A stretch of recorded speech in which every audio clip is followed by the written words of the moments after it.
നമസ്കാരം. മുഖ്യമന്ത്രിയുടെ മകൾ വീണ വിജയന്റെ പേരിലുള്ള മാസപ്പടി വിവാദത്തിൽ കേസന്വേഷണം കൂടുതൽ ശക്തമാകുന്നതിന് പിന്നിൽ ബിജെപിയുടെ വക്രബുദ്ധിയാണെന്ന് സിപിഎം സംസ്ഥാന സെക്രട്ടറി MV ഗോവിന്ദൻ ആരോപിക്കുന്നു. കേസിൽ അന്വേഷണം ഇപ്പോൾ തന്നെ ശക്തമാക്കാനുള്ള കാരണം തിരഞ്ഞെടുപ്പ് മുന്നിൽ കണ്ടിട്ടാണെന്നതാണ് ഗോവിന്ദൻ മാഷിന്റെ വാദം.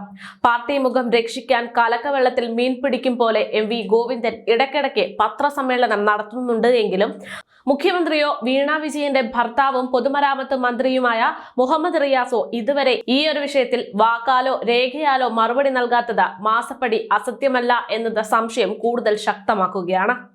കേസ് രാഷ്ട്രീയ പ്രേരിതമാണെന്നും കോൺഗ്രസ് അതിനെ കൈയടിച്ച് പ്രോത്സാഹിപ്പിക്കുകയാണെന്നും CPM ആരോപിക്കുന്നു. എന്നാൽ വീണയ്ക്ക് ചെയ്യാത്ത സർവീസിന് മാസാമാസം പണം നൽകി എന്നതാണ് സത്യമെന്ന രീതിയിലാണ് കേസ് അന്വേഷണം തുടരുന്നത്.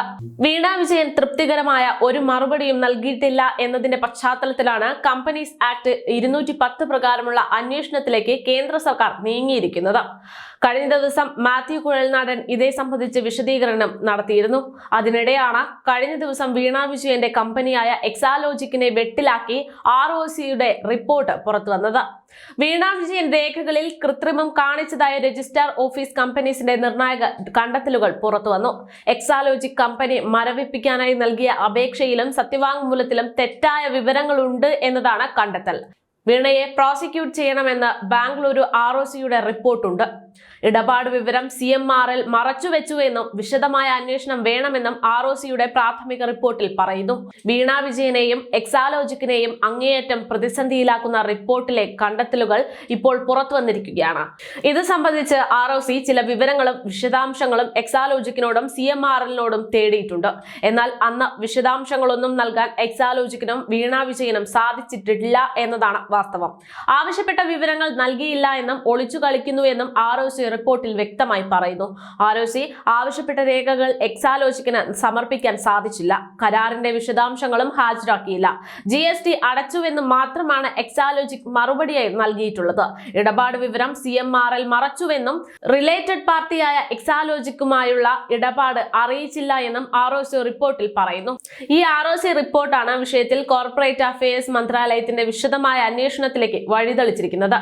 ഇനി അന്വേഷണം EDയിലേക്ക് എത്താനുള്ള സാധ്യതകൾക്കാണ് ഇപ്പോൾ വഴിതെളിക്കുന്നത്. ഇത് ROCയുടെ പ്രാഥമിക റിപ്പോർട്ട് പ്രകാരമായിരിക്കും. ഇതിനു പിന്നാലെ വിശദമായ അന്വേഷണം വേണമെന്ന ശുപാർശ കേന്ദ്രത്തിന് പോകുന്നുവെന്ന റിപ്പോർട്ടുകൾ പുറത്തുവരികയാണ്.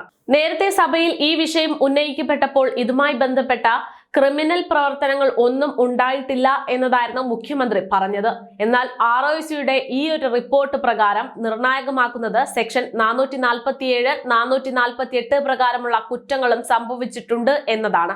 തടവും പിഴയും ലഭിച്ചേക്കാവുന്ന കുറ്റങ്ങളാണ് ഇവയെല്ലാം. ഇതെല്ലാം സൂചിപ്പിക്കുന്നത് മുഖ്യമന്ത്രിയുടെ മകളുടെ ഒളിച്ചുകളി ഇനി അധികനാൾ ഉണ്ടാകില്ല എന്നത്. ഒരു വാക്കിൽ പറയുകയാണെങ്കിൽ ഇനി വീണ വിജയന്റെയും എല്ലാം കാര്യം BJPയുടെ കയ്യിലാണെന്നത് ചുരുക്കം.